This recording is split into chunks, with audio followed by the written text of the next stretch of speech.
오늘의 말씀은 창세기 12장 10절 말씀입니다. 그 땅에 기근이 들었으므로 아브라함이 애굽에 거류하려고 그리로 내려갔으니 이는 그 땅에 기근이 심하였음이라. 아멘. 우리가 어릴 때부터 학습되고 교육되는 가장 중요한 원칙 중에 하나가 약속입니다. 약속.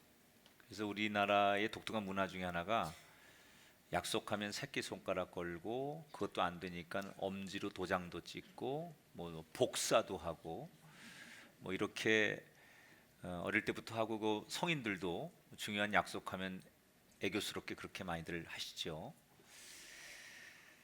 그러면서도 우리가 그렇게 중요한 약속을 학습받으면서 자라면서 우리가 내린 결론은 약속은 다 지켜지는 게 아니구나. 아무리 계약서를 쓰고 공증을 하고 심지어 변호사 앞에서 약속을 해도 그 약속이 다 지켜지는 것이 아니구나라는 것을 우리는 살면서 경험하고 그런 생각을 갖습니다. 어떤 분이 방송에서 나는 꼭 군대 가겠습니다, 그렇게 약속을 했는데 결국 그 약속을 어겨서 지금까지도 어려움을 겪는 연예인도 있으시고요. 요즘 우리가 등장하는 단어 가운데 노쇼라고 하는, 식당을 예약해 놓고 약속인데 이유 없이 약속을 어기고 안 가고 취소를 임박해서 하는 그런 사회적 문제, 이런 거 얘기 좀 많이 하고 있습니다.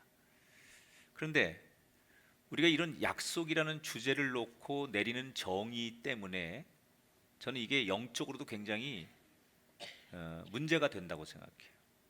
사람들과의 약속을 불신하다 보니 하나님 관계에서도 하나님이 하신 약속을 못 믿고 지나봐야 알지, 이렇게 생각하는 교인들이 점점 많아지는 것 같습니다.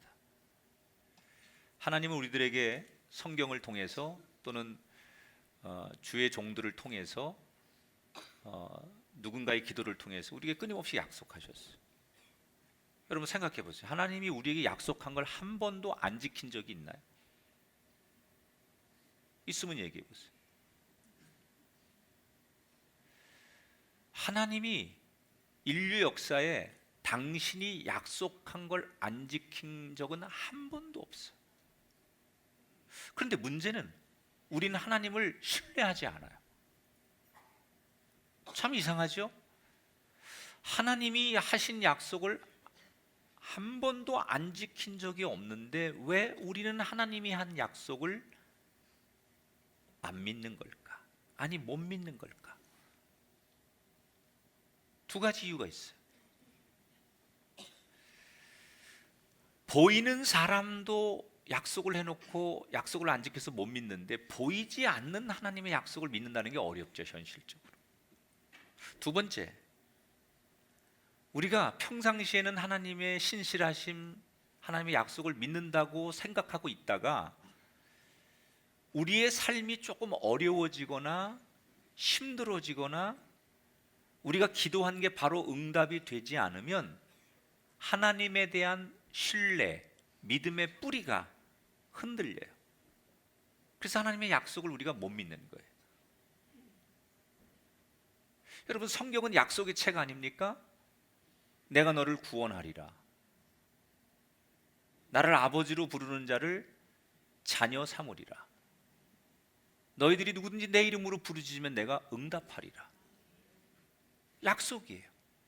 하나님은 지금도 우리에게 약속을 하세요. 너희를 구원하겠다고 해서 하나님이 예수 그리스도를 이 땅에 약속을 지키기 위해서 보내주신 거예요. 그 약속을 믿는 것, 그 약속을 신뢰하는 것, 이게 신앙의 첫걸음이고 가장 중요한 요소예요. 특별히 우리 삶이 힘들고 흔들리고 여러 가지 난관에 부딪힐 때 하나님이 우리에게 하신 약속을 더 선명하게 할 필요가 있다는 거예요. 오늘 창세기 12장 후반부에 나오는 이야기, 아브람 이야기인데요. 지난 시간에 아브람 얘기하면서 하란 땅에서 가나안으로 이주하는 과정을 우리가 나눴어요. 자, 하란에서 가나안으로 이주할 때 아브람이 왜 갔어요?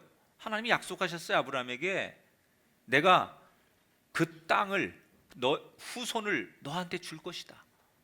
그러니 너 여기서 살고 있는 곳으로 만족하지 말고 내가 지시하는 그 땅으로 가라. 그래서 모든 삶의 터전을 놔두고 하나님 약속을 믿고 아브라함이 가나안으로 떠나는 거예요. 우린 이걸 책으로 보니까 아브라함이 그냥 갔나 보다 이렇게 생각하지만 이걸 조금 더 그 시대 이야기로 들어가서 우리가 그걸 보면요, 대충 넘길 일이 아니에요. 고대 시대에 한 달 정도 하란에서 가나안을 가는 그 여정이 한 달 정도 걸리는데 그 한 달 동안 가는 길이 결코 쉬운 길이 아니에요. 강도를 만날지, 가서 원래 살고 있는 가나안의 원주민들로부터 어떤 배척과 어려움을 당할지, 무슨 일이 일어날지 모르는 거예요. 한 번도 가보지 않은 곳을 가는 그들에게는 가는 내내, 한 달 내내 두려움과 염려와 불안이 있었을 거예요. 그런데 한 달 동안 아무 일이 없었어요. 하나님의 약속대로 정말 안전하게 도착했어요. 그래서 아브라함이 휴 하고 한숨을 쉬고 도착하자마자 하나님 앞에 감사 예배를 드리는 거예요. 여러분, 때때로 우리가 한 걸음 한 걸음 걸어가는 우리 인생길이 얼마나 불안해요. 얼마나 여러분 걱정이 많아요. 하루하루 사는 게 얼마나 힘들어요. 그러나 정말 내가 한 걸음 한 걸음 내디디면서 불안하고 염려되는 일이 있어도 하나님이 우리를 지키겠다고 약속하셨으니 두려워 말고 한 걸음 한 걸음을 내딛다 보면 아브라함처럼 하나님이 정말 약속하신 대로 내가 잘 왔구나 라고 하는 날이 분명히 오게 될 줄 믿습니다.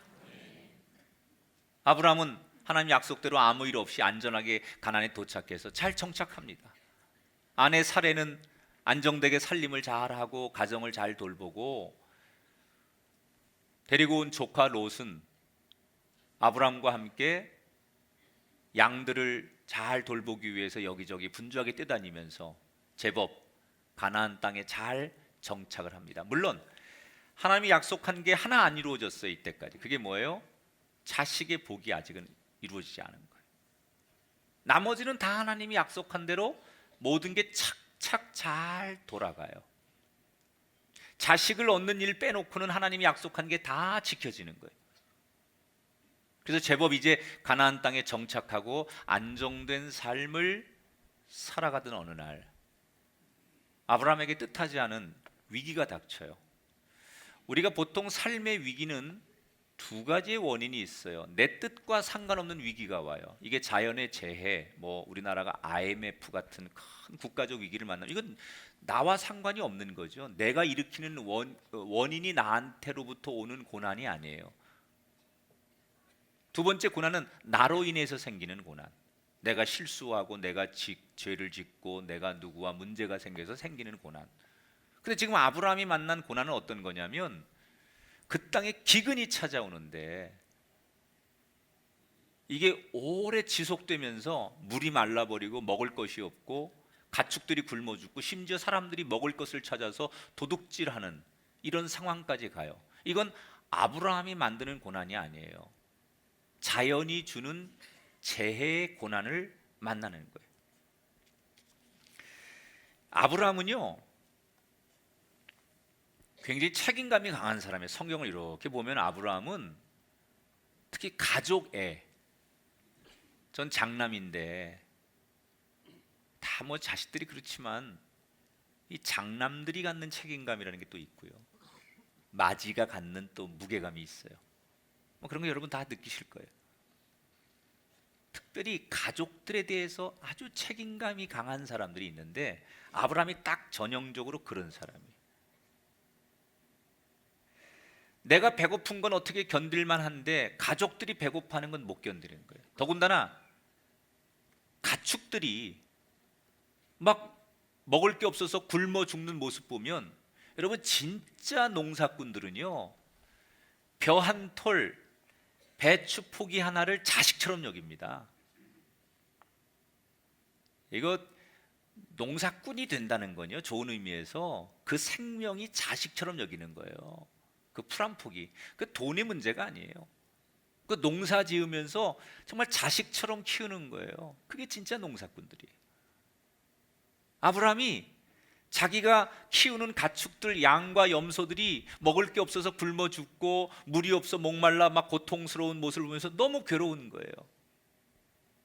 그러면서 마음속에 어느 순간부터 이런 생각이 드는 거예요. 하나님께서 복 주시겠다고 나를 이 가나안 땅으로 인도해 주셨는데, 여기는 복이 아니라 재앙과 고난이 있는 땅 아니냐. 도대체 하나님이 나한테 약속한 건 어디 가고 이런 비참한 상황이 왔는가. 처음에는 조금 버티면 나아지겠지라고 버텼는데 상황이 점점 악화되자 아브라함은 내가 가나안 땅에 온 것을 후회합니다. 그리고 가족들에게 너무 미안한 거예요. 나 때문에 온 가족이 이렇게 고생하고 가축들이 힘들어하는 걸 보면서 너무나 괴로워하는 거예요. 그리고 하나님이 정말 나를 사랑하시는 게 맞나? 약속의 땅으로 나를 인도하신 하나님의 의도가 맞는 건가? 이런 근본적인 의심을 하기 시작해요. 그리고 그가 내린 결론, 아주 잠시만 생존을 위해서, 살기 위해서 이 가나안을 떠나서 이집트로 거처를 옮겨야 되겠다. 여기서 잠시만이라는 단어, 이 단어 하나가 주는 파장은 상상을 못해요. 성경 속에 이 잠시만이라고 아브라함이 되뇌이는 이 단어 하나가 주는 이후의 사건의 파장은 말할 수 없는 엄청난 이 메시지가 담긴 단어예요. 잠시만이라는 단어. 하나님이 약속하신 땅에 내가 여기를 지키고 여기 있어야 되는데 아주 잠시만 갔다 올게. 우리식으로 말하면 딱 한 번만 그렇게 하자. 아주 잠깐만 모른 척하자. 이번만 그렇게 하자. 뭐 그런 거하고 동일한 거예요. 자기를 합리화하는 거예요. 이게 굉장히 여러분 지혜로운 것 같고 가장으로서 책임감이 있는 것 같고 처세술에 능한 것 같고 선택을 잘한 것 같고 결단력이 있는 것 같지만 여기 함정이 뭐냐? 자기를 합리화하는 거예요.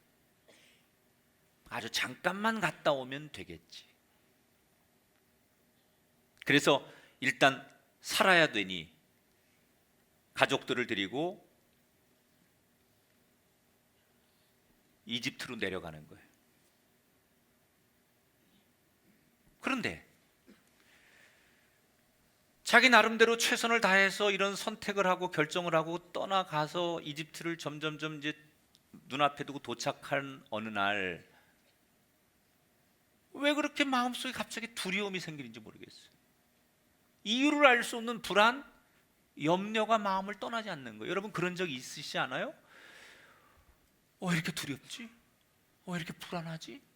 무슨 일이 일어난 건 아닌데 괜히 불안하고 괜히 염려가 막 떠나지 않고 괜히 걱정이 막 나를 확 짓누를 때가 있잖아요. 이건 뭐지? 난 왜 이렇게 불안하고 왜 이렇게 내가 뭔가 막 안 좋은 일이 일어날 것 같고 왜 그러지? 막 그러면서 자기 혼자 불안해하는 거예요. 아브라함이 갑자기 그런 생각이 어느 날 들었는데 이게 떠나질 않는 거예요. 그러면서 문득 옆에 같이 동행하는 아내 사례를 이렇게 보는데 무슨 생각이 드느냐? 내 아내가 너무 예쁜데 이집트에 가서 이 아내를 탐내는 남자들에게 아내를 뺏기면 어떡하지? 한 번도 그런 생각을 아브라함은 한 적이 없었어요, 지금까지. 그런데 갑자기 어느 날 마음에 불안과 두려움이 오더니 자기 아내를 보면서 그런 걱정이 생기는 거예요. 일어나지도 않은 걱정을 하는 거예요, 아브라함이. 사레의 나이가 그때 60대였어요, 60대. 웃기죠? 60대 할머니가 이쁘면 얼마나 이쁘다고. 근데 아니에요, 여러분. 그때는 뭐 600세를 살고 장수하던 시대잖아, 이때는. 그러니까 그때 60세라는 것은 여자의 외모로 최절정이에요. 지금 60대하고는 달라요. 우리가 한 90살 때 60이면 완전히 이제 할머니지만 이때 60이면 가장 물 오른 미모를 가졌던 나이예요. 그리고 이 여러 성경과 모든 책들을 보면 아브라함의 아내 사레는요, 인류 역사상 우리가 말하는 클레오파트라부터 시작해서 3대 미녀인 우리 아내 뭐 이래 뭐 이런 사람들하고 비교할 수 없을 만큼 엄청난 미녀였어요. 정말 눈이 부시도록 아내 그 사례는 그냥 평범한 여자가 아니라 정말 어디 딱 갖다 놓으면 그 사람만 돋보일 만큼 절대 미녀였어요. 그런데 그런 아내를 둔 아브라함이 한 번도 그런 생각한 적 없는데 이집트를 가면서 이 아내 때문에, 그러면 그 아내를 뺏긴다는 건 뭘 말하느냐? 내가 죽음을 당한다는 거예요. 고대 사회에서는 강자가 권력과 부를 이용해서 남편을 죽이고 여인을 빼앗는 경우가 그 당시에는 아주 자연스럽게 있었다는 거예요. 내가 죽을지도 모른다, 이런 불안한 생각이 들면서 아내에게 어처구니 없는 얘기를 해요. 뭐라고 얘기를 하느냐? 여보, 이집트에 가면 나를 여보라고 부르지 말고 오빠라고 불러. 왜요? 그 이집트 놈들이 당신 너무 아름다워서 당신의 외모에 반해서 당신을 뺏어가려면 나를 죽일지도 몰라. 그러니까 우리 부부라고 하지 말고 남매라고 합시다. 여기 있는 남편들, 죽으면 혼자 죽어야지. 왜 아내 살해까지 끌어들여서 죄를 같이 짓게 해? 믿음의 족장인 아브라함답지 않은 가장 연약한 인간의 본성을 보여주는 거예요. 인간이 아무리 대단하고 믿음의 족장이고 아브라함이라고 할지라도 인간의 바탕 속에 가지고 있는 인간의 죄성, 그 두려움과 염려가 찾아오면 어느 누구도 이렇게 추해질 수 있다는 것을 아주 적나라하게 보여주는 장면이 바로 이 장면이에요. 사실은 아브라함과 아내 사레는 남매가 맞아요. 아버지는 같은데 엄마가 달라요. 이복 남매인데 그 당시에는 그래도 인구가 많지 않으니까 이복 남매라도 결혼을 할 수 있었거든요. 그래서 남매라는 게 맞긴 하지만 그러나 지금은 부부거든요. 여러분, 이게 왜 문제냐? 자기만 죄를 짓는 게 아니라 아내까지도 죄를 함께 짓도록 만드는 거예요. 나쁜 남자들이죠. 자기 죄 짓는 걸 떠나서 아내까지도 교회 못 가게 하고 아내까지도 강제로 마셔 뭐 이러면서 죄를 짓게 만드는 아주 유치한 남자들. 남편이 하도 그렇게 애원하니까 사례가 그러자고 동의를 해요. 그리고 다행히도 이집트에 도착해서 남매라고 하니까 사람들이 아브라함을 적대하지 않는 거예요. 그리고 예상했던 대로 아내 사레의 미모가 워낙 뛰어나니까 가는 데마다 사람들이 사레. 우리 포털 사이트에 무슨 어떤 미모가 있는 연예인 하나가 딱 기사 뜨면 며칠 온통 도배되는 것처럼 이집트의 삽시간에 만나는 사람들마다 화제가, 야, 너 들었어? 야, 저 가난해서 킹카가 하나 왔대. 킹카가. 야, 씨, 어디 가면 볼 수 있냐? 야, 그렇게 이쁘다며? 야, 완전히 막 난리가 났다. 야, 너 들었어? 야, 죽인대. 완전히 삽시간에 이집트가 이 사례의 외모에 대한 이야기로 남성들이 수군거리고 여자들까지도 아이들까지도 사례가 누군지 모르지만 사례. 그리고 이 이야기가 왕의 귀에까지 들어가요. 야, 그렇게 이쁘냐? 한번 데려와봐. 그래서 아브라함과 사례가 왕 앞에 초청을 받습니다. 보자마자 왕이 눈에 초점을 잃어요.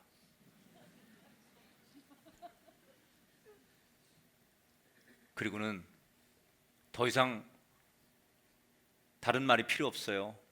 오빠라고 하는 아브라함에게 네 누이 동생과 결혼하게 해달라. 내가 줄 수 있는 최고의 보상을 하마. 그리고는 엄청난 금은보화와 가축과 종들과 평생 먹고 살 엄청난 재산을 띄워주고 사레와 왕이 결혼을 하겠다는 거예요. 여러분, 눈앞에서 아내를 꼼짝없이 빼앗기게 생겼습니다. 기근을 피해서 먹고 살기 위해서 가족들 살리고 가축들 살리려고 이집트에 왔을 뿐인데 뜻하지 않은 사건에 휘말려서 아내를 꼼짝없이 뺏기게 생겼는데 이때 어떻게 해야 될까요? 지금이라도 사실을 이야기하고 사실은 내 아내입니다, 누이 동생 아닙니다, 이렇게 얘기할까요? 이때 너무 늦은 거예요. 아브라함 생각에 그렇게 얘기하면 자기를 죽여서라도 이미 왕이 아내를 빼앗길 것 같으니까 얘기도 못하는 거예요. 그저 생존을 위해서 잠시만 하나님이 주신 약속의 땅을 벗어났다가 다시 돌아갈 생각으로 여기 온 것뿐이에요. 어떻게든 가족들 살리려고 여기 온 거예요. 그리고 사람들에게 시비와 싸움을 일으키지 않으려고 지혜롭게 내 아내를 이복 동생이라고 선한 거짓말을 한 것밖에 없어요. 그런데 어떻게 이렇게 걷잡을 수 없는 엄청난 사건에 아브라함은 휘몰아치게 된 걸까? 도대체 무엇이 문제였을까? 두 가지 문제가 있었죠. 이 본문 성경을 여러분 읽어보시면 하나님이 아브라함에게 이집트로 내려가라는 말씀을 하신 적이 한 구절도 없어요. 여러분, 아브라함 하면 어떤 상징이 있느냐? 하란에 올 때도 하란에서 가나안에 올 때도 아브라함의 특징은 하나님 말씀을 따라서 하나님 말씀에 의지해서 하나님 앞에 물어보고 그렇게 해서 여기까지 온 사람이 아브라함이에요. 지금까지 아브라함의 인생의 걸음은 하나님 말씀 따라서 그 말씀에 의지하여 왔는데 지금 이집트를 내려올 땐 하나님의 말씀이 아니라 자기의 생각, 자기의 선택, 자기의 결정권으로 여기 왔다는 거예요. 아브라함이 하나님 앞에 어떻게 하면 좋지요? 라고 기도했다거나 하나님 앞에 물었다, 구해봤다 이런 얘기가 한 번도 등장하지 않아요. 이집트에 간 것도 부부 사이를 감춘 것도 다 자기가 결정하는 거예요. 기도하다가 하나님의 음성을 듣고 가나안 땅에 왔던 믿음의 사람 아브라함이 그래서 가나안에 도착하자마자 그 하나님 앞에 감사해서 제일 먼저 예배까지 드렸던 그 훌륭했던 아브라함이 왜 이번 문제에는 최악의 위기에서는 하나님 앞에 묻고 기도하지 않고 자기 혼자 결정하는 걸까? 왜 그랬어요? 조금 아까 얘기한 대로 기근이 드니까 주변의 상황이 어려워지니까 하나님의 약속에 대한 근본적인 신뢰가 무너진 거예요. 하나님이 축복의 땅 너를 번영하게 하겠다고 나를 여기에 보내셨는데 이런 상황이 오니까 흔들리는 거예요. 하나님의 약속을 그동안 잘 믿었고 그 약속이 지켜질 거라고 생각했는데 내 삶의 위기가 오니까 하나님이 하신 약속이 의심이 들기 시작한 거예요. 그래서 하나님 앞에 묻는 것보다는 빨리 내가 결정하는 게 맞다, 내가 선택하는 게 맞다. 그래서 하나님 앞에 묻거나 하나님 말씀을 듣지 않고 자기가 결정해서 이집트로 온 거예요. 만약 이때 아브라함이 힘들어도 한 발짝 물러서서 한 걸음을 멈추고 하나님 앞에 묻고 기도했다면 어떻게 됐을까요? 하나님, 어떻게 해야 됩니까? 주변이 다 굶어 죽어갑니다. 이 약속의 땅, 하나님 주신 땅을 난 믿고 왔는데 나는 어떻게 해야 됩니까? 하나님, 이집트로 가야 됩니까? 어떻게 해야 됩니까? 라고 물었다면 저는 분명히 신실하신 하나님이 그 상황에 아브라함에게 지혜를 주셨거나 피할 길을 주셨을 거라고 믿어요.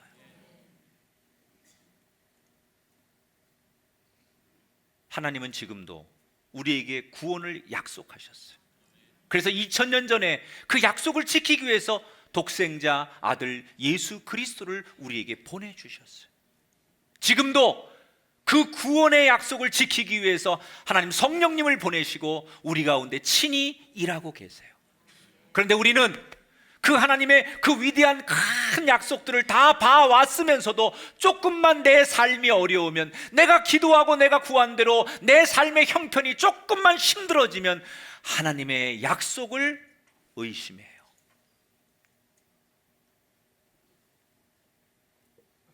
지금 아브라함 같은 처지에 놓인 분들이 많아요. 우리 주변에, 우리 교인들 가운데. 하나님을 믿고 싶은데, 하나님의 말씀을 들어야 되는데 내 형편, 내 처지가 너무 다급하니까 하나님의 말씀 듣는 것보다 내 생각, 내 경험, 내 상식으로 문제를 해결해 보고 싶은 유혹, 이런 생각을 하는 교인들이 너무너무 많아요. 모세가 약속의 땅을 가다가 공격을 받으니까 낙심하는 대신 기도했어요. 예수님이 사역하다가 힘들 때 산에 가서 기도하셨어요. 똑같이 우리처럼 어려웠어요. 그런데 모세도 예수님도 그때마다 기도했더니 하나님이 개입하시고 도우셔서 모세도 끝까지 완주할 수 있었고 예수님도 사역을 끝까지 이루실 수 있었어요. 사랑하는 여러분, 우리 삶이 흔들리고 힘들 때 우리는 뭘 해야 되느냐? 딱 한마디를 외치셔야 돼요. 주님, 내가 뭘 하리이까? 주님, 내게 말씀해 주옵소서. 할렐루야.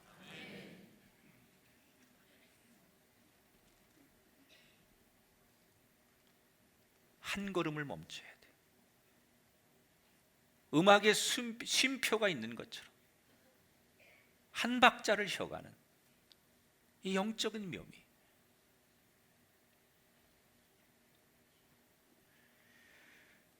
꼼짝없이 아내 사례를 이집트 왕에게 뺏깁니다.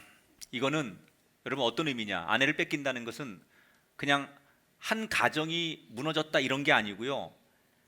하나님이 사례를 통해서 아브라함에게 자녀를 주시겠다. 그 자녀가 누구예요? 결국은 예수 그리스도를 이 땅에 태어나게 하는 통로예요. 하나님의 엄청난 이 땅에 대한 구원의 계획과 약속이 끝나는 거예요. 아브라함과 사례를 통해서 그 혈통을 통해서 쭉 하나님께서 이 땅에 구원자 예수 그리스도를 이 땅에 보내는 것, 그게 하나님의 계획인데, 여기서 아내를 빼앗긴다는 것은 한 가정이 무너지는 게 아니라 하나님의 계획, 하나님의 의도하심이, 하나님의 약속이 완전히 무너지는 걸 말하는 거예요. 그런데 아브라함은 아내를 빼앗기면서 자기가 할 수 있는 게 아무것도 없어요. 여러분, 때때로 우리가 살면서 내 힘으로 아무것도 할 수 없는 때가 얼마나 많아요. 아무것도 아브라함이 할 수 없을 때 하나님이 친히 개입하시면 어떻게 하느냐? 그 왕이 있는 궁궐에 삽시간에 악성 피부병이, 전염병이 도는데 하루에 수백 명, 수천 명씩 막 전염이 되는 거예요. 얼굴에서부터 온몸에 막 피부병이 돌고 여기 막 상처가 생기고 고름이 나고 점점점 심해지고 서로 볼 수 없을 정도로 흉한 전염병들이 삽시간에 며칠 사이에 왕궁을 뒤엎습니다. 이건 단순한 전염병이 아니라 재앙이라는 것을 모든 사람들이 금방 아는 거예요. 그래서 왕이 이 위급한 상황에 신하들을 불러놓고 어찌 이런 재앙이 우리에게 왔는가, 원인이 뭔가를 알아봐라 그랬더니 이구동성으로 한결같이 신하들이 뭐라고 말하느냐? 이 원인은 저 아브라함과 사레라고 하는 두 사람 때문인 것 같습니다. 왕이 아브라함을 불러서 추궁하기 시작합니다. 너 바른 대로 말해봐라. 저 사레가 네 누이 맞냐? 그리고 추궁하니까 아브라함이 그때서야 고개를 떨구고 솔직하게 얘기해요. 제 아내입니다. 나는 하나님을 믿는 사람이고 원래는 내 아내가 이봉두이였지만 지금은 제 아내가 되었습니다. 솔직하게 얘기해요. 이 장면에서 우리 중요한 두 가지의 영적인 메시지를 받아야 돼요. 첫째는 아브라함이 처음에 이집트 갈 때만 해도 아내를 여동생으로 소개하며 그냥 조용히 있을 생각이었어요. 절대 이걸 비밀로 할 생각이었어요. 그런데 결국 하나님께서 그에게 신앙을 공개하도록 하셨어요. 아브라함은 원하지 않았지만 자기가 하나님을 믿는 사람이라는 자기의 정체성을 공개하도록 만드셨어요.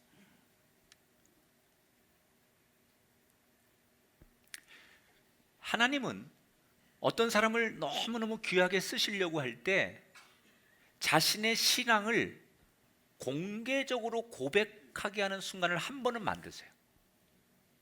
이때 우리가 뭘 해야 되느냐? 그때는 당당하게 사실은 나는 크리스찬입니다. 특히 여러분 정치인들이 이거 엄청난 딜레마입니다. 기업하는 분들 엄청난 딜레마입니다. 하나님이 우리의 신앙을 고백하기를 원하실 때가 있어요. 그때 당당하게 하셔야 돼요. 뭐 계약할 때 어디 가서 내가 의리이기 때문에 저 갑한테 내 신앙을 감추거나 뭐 이걸 내가 드러내면 어디 면접할 때 이걸 드러내게 되면 내가 손해를 볼까 봐 두려워하지 말고 하나님이 너의 신앙, 너의 믿음의 고백을 드러내기를 원할 때 난 크리스찬입니다, 난 주일날 교회 가야 됩니다 라고 드러내는 용기를 원하신다는 거예요. 하나님이 듣고 계세요. 하나님이 책임지세요. 또 하나는 이 고대 사람들은 신이 어떤 특정한 장소에만 있다고 믿었어요. 그래서 이집트 사람들은 이집트의 신이 이집트에서 역사하고 산의 신은 산에서 역사하고 바다의 신은 바다에서 역사한다. 그래서 가는 곳마다 그 조언을 주관하는 신들에게 자기들이 그 신을 경배하는 게 고대 사람들이에요. 그런데 지금 아브라함이 있는 이 이집트에, 여기는 이집트 땅이니까 이집트 신이 역사하고 이집트 신이 주관을 해야 되는데 여기에 여호와라고 하는 신이 역병을 일으키며 설치고 다니는 거예요. 이집트 사람들은 처음으로 장소에 구애받지 않는 엄청난 신을 만나본 거예요.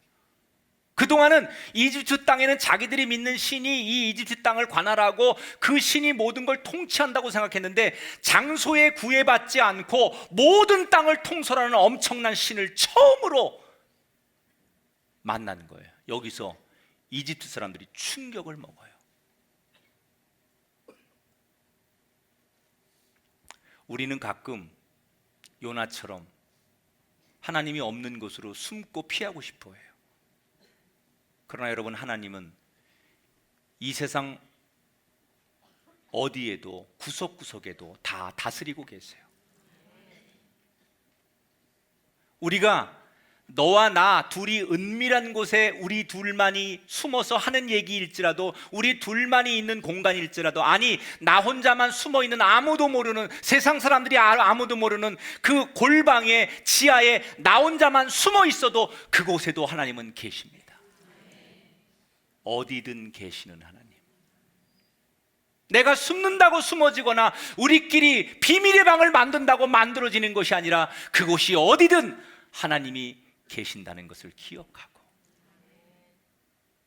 그 하나님과 동행하는 우리가 되어야 될 줄 믿습니다. 아브라함은 그동안의 자처지정을 다 왕에게 말합니다. 이때 왕이 엄청난 충격을 먹고 수치심에 아브라함을 죽일 수 있었지만 그가 믿는 하나님 너무 두려운 거예요. 이 역병을 일으키며 초토화시키는, 처음 들어보는 야훼 하나님에 대한 두려움 때문에 아브라함에게 준 재산을, 상금을 빼앗을 생각도 못하고 제발 네 아내를 데리고 빨리 여기를 떠나만 달라. 그래서 아브라함이 그것을 떠나는 것으로 오늘의 성경 이야기가 끝나요. 물론 왕에게 아내를 넘겨주는 조건으로 받았던 엄청난 재산, 평생 먹고 살 만한 재산을 가지고 가는 거예요. 그러나 그 아내를 지키지 못하고 아내에게 오빠라고 부르라고 자기 살겠다고 그랬던 그 사건으로 아마도 아브라함은 평생 아내 앞에서, 그래서 그때 만들어진 노래가 왜 나는 그대 앞에만 서면 작아지나, 그때 이게 이 노래가 나온 거예요. 그대 앞에만 서면 왜 나는 작아지나요? 이 주제가 평생 그랬을 거 아니에요. 이집트 오빠 이 얘기만 하면 아브라함은 금방 기죽어가지고 그랬을 거라는 거죠. 말씀을 정리하죠. 아브라함이 기근의 문제로 이런 해프닝을 만들었다면 우리는 먹고 사는 문제로, 직장의 문제로, 자녀들의 진로의 문제로, 장사하는 문제로 고민하는 거하고 똑같은 거예요. 인간이 생각하는 존재니까 고민 안 할 수는 없어요. 어떻게 인간이 고민 안 해요? 목사님은 고민 안 합니까? 천만의 말씀이요. 저는 A형이에요. 남들보다 3배나 세심해서 3배나 고민을 많이 합니다. 고민 많이 합니다. 목사도. 여러분도 고민 많이 하죠. 걱정하죠. 그러나 그 고민과 걱정을 가지고 절대 하면 안 되는 거, 양다리 걸치면 안 돼요. 한쪽은 하나님 앞에 얹어놓고 한쪽은 세상에 걸쳐놓고, 마치 나는 처세술이 뛰어나고 세상 말로 나는 탁월하고 경영 능력이 있고 인간이 만드는 잔꾀를 가지고 내가 마치 잘 선택한 것처럼, 남들은 주저주저 해가지고 못한데 나는 빨리 결정해서 이 위기를 돌파하고 있다고 생각하는 그것으로 위로받으면 안 된다는 거예요. 끝까지 고민하시되 걱정하시되 하나님 앞에 물어보세요. 하나님, 죽게 되었는데 어떡할까요? 하나님, 망하게 됐는데 어떡할까요?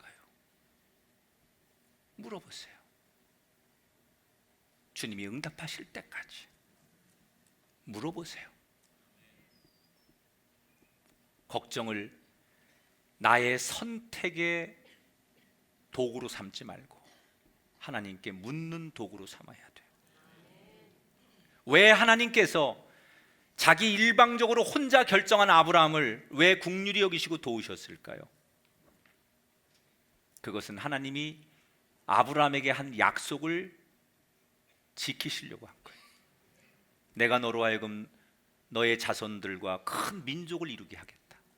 하나님이 약속했으니까 이때 하나님이 안 도우면 하나님의 약속이 깨지는 거 아닙니까? 그러니까 하나님이 약속한 것을 지키기 위해서 네가 나를 버려도 나는 개입할 수밖에 없었다는 거예요. 우린 때때로 삶이 힘들면 하나님은 뭐 하시나 원망하고 우리를 방치하는 분으로 생각하는데 그렇지 않아요. 하나님은 지금도 우리에게 약속하신 것을 지키기 위해 친히 보이지 않는 곳에서 일하고 계십니다. 하나님이 우리에게 문제를 해결하게 하실 때 2가지예요. 이걸 헷갈리면 안 돼요. 내가 감당할 수 없을 때, 이건 도저히 인간의 힘으로는 감당할 수 없을 때는 하나님이 그때는 초월적으로 친히 개입하시고, 우리가 감당할 능력이 있을 때는 우리가 어떤 것을 해야 될지, 어떤 길을 가야 될지를 코칭해 주세요.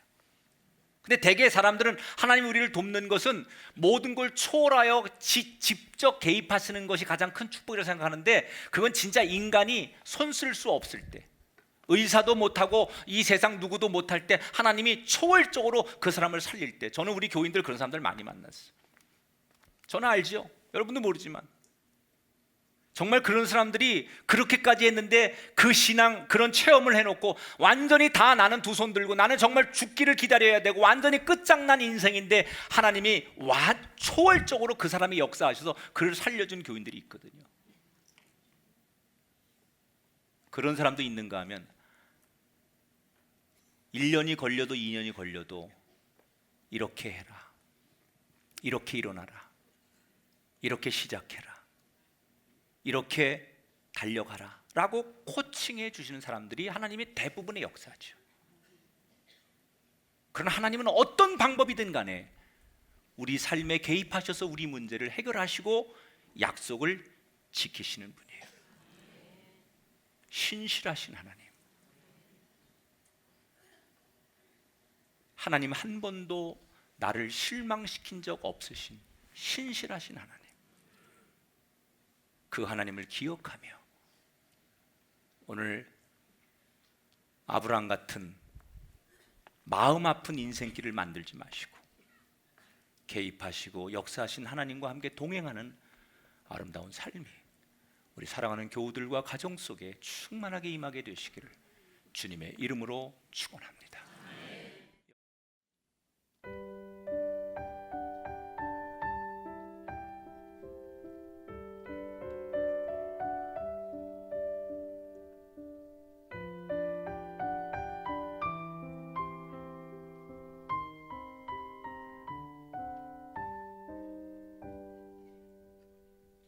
당신이 지쳐서 기도할 수 없고 눈물이 빗물처럼 흘러내릴 때 주님은 아시네 당신의 약함을 사랑으로 인도하시네.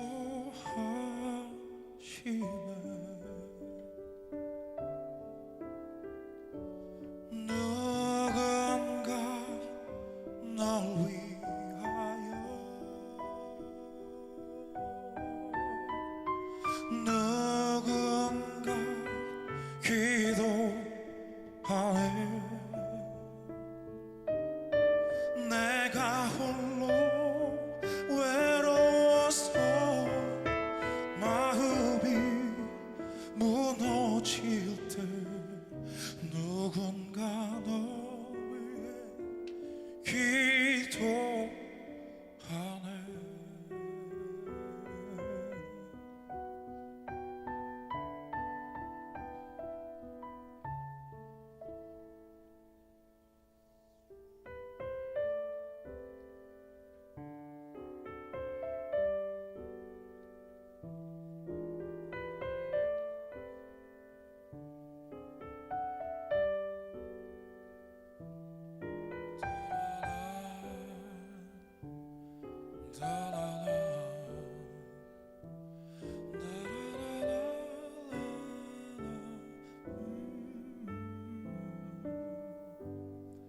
당신이 외로이 홀로 남았을 때 당신은 누구에게 위로를 받나.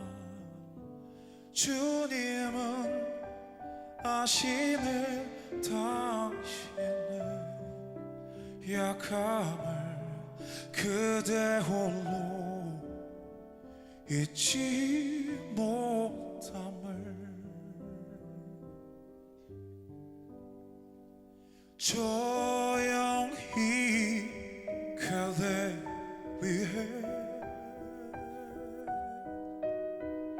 누군가 기도하네. 내가 홀로 외로워서 마음이 무너질 때 누군가 널 위해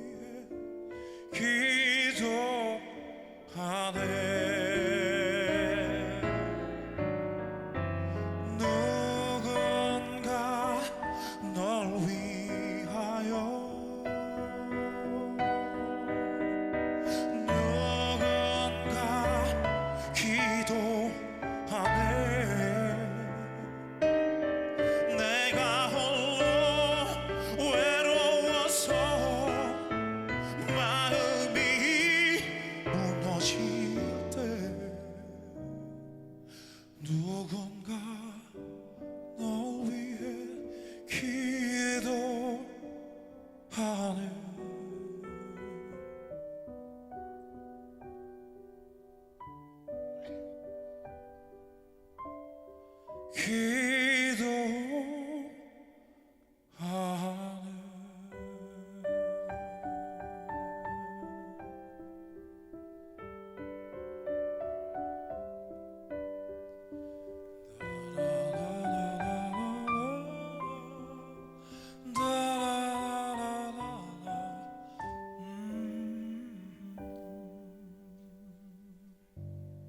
아멘.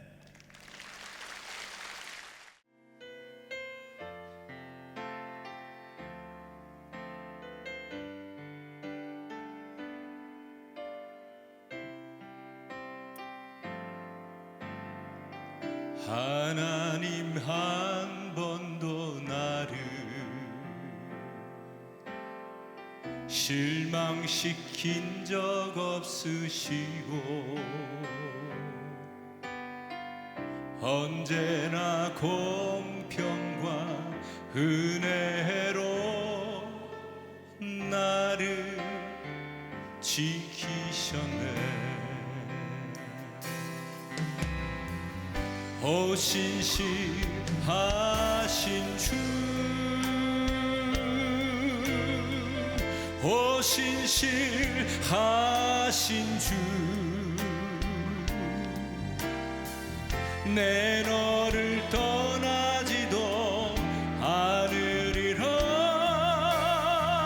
내 너를 버리지도 않으리라. 약속하셨던 주님, 그 약속을 지키사 이후로도 영원토록 나를 지키시리라 확신하네. 지나온 모든 세월들, 지나온 모든 세월들 돌아보아도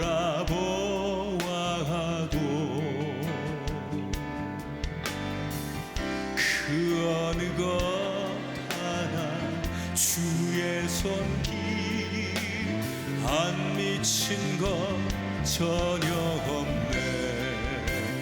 두 손 높이 들고 고백하십시다. 오 신실하신 주, 오 신실하신 주, 내 너를 떠나지도 않으리라. 내 너를 버리지도 않으리라. 약속하셨던 주님, 그 약속을 지키사 이후로도 영원토록 나를 지키시리라 확신하네.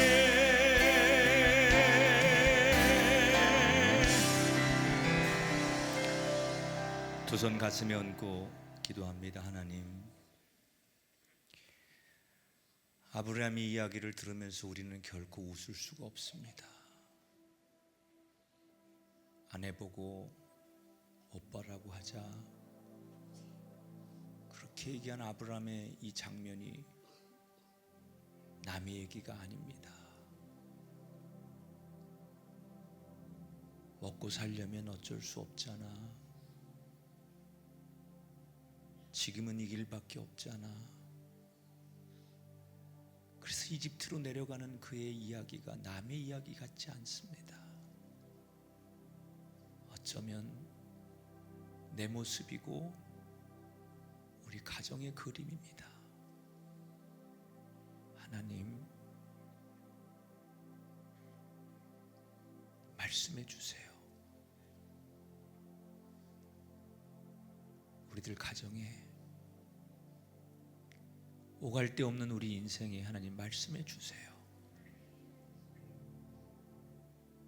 겸손히 무릎 꿇고 하나님의 음성 듣기를 기다리는 우리 되게 하셔서 다시 한번 흔들리고 힘들 때마다 신실하신 약속의 하나님 기억하며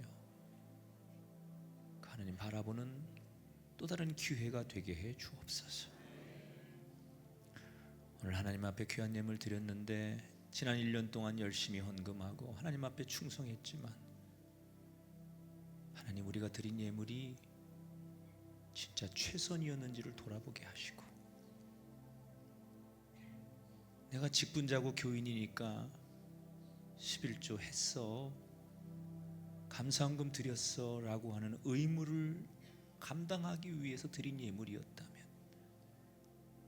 더 할 수 있는데, 더 잘할 수 있는데 최선이 아닌 최하의 의무로 드린 우리의 헌신과 예물이었다면 하나님 그거 다 아실 텐데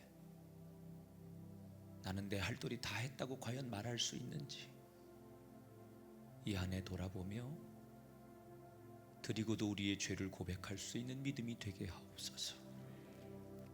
우리 성도들 너무 부자가 되어서 교만해지면 안 되겠지만 가난 때문에 죄를 짓거나 물질의 고품 때문에 유치해지지 않도록 먹을 것, 입을 것, 자녀를 키울 것, 일용할 양식을 선물로 주옵소서. 드림키즈 빌리지 잘 완성되게 하셔서 감사합니다. 교회에서 쓸 악기와 의자와 십자가와 필요한 모든 것들이 거룩한 성물로 드려질 텐데 그곳에 우리의 이름과 자녀들의 이름이 새겨지는 기회가 우리 가정에 찾아왔으니 기도하고 잘 결정하게 하옵소서. 육신적인 아픔과 마음의 상함이 있는 사람들 하나님 불쌍히 여겨주셔서 어루만져 주셔서 깨끗게 하옵소서. 이제는 성부와 성자와 성령 삼위일체 하나님께서 우리 가운데 영원히 함께하기를 축원하옵나이다. 아멘.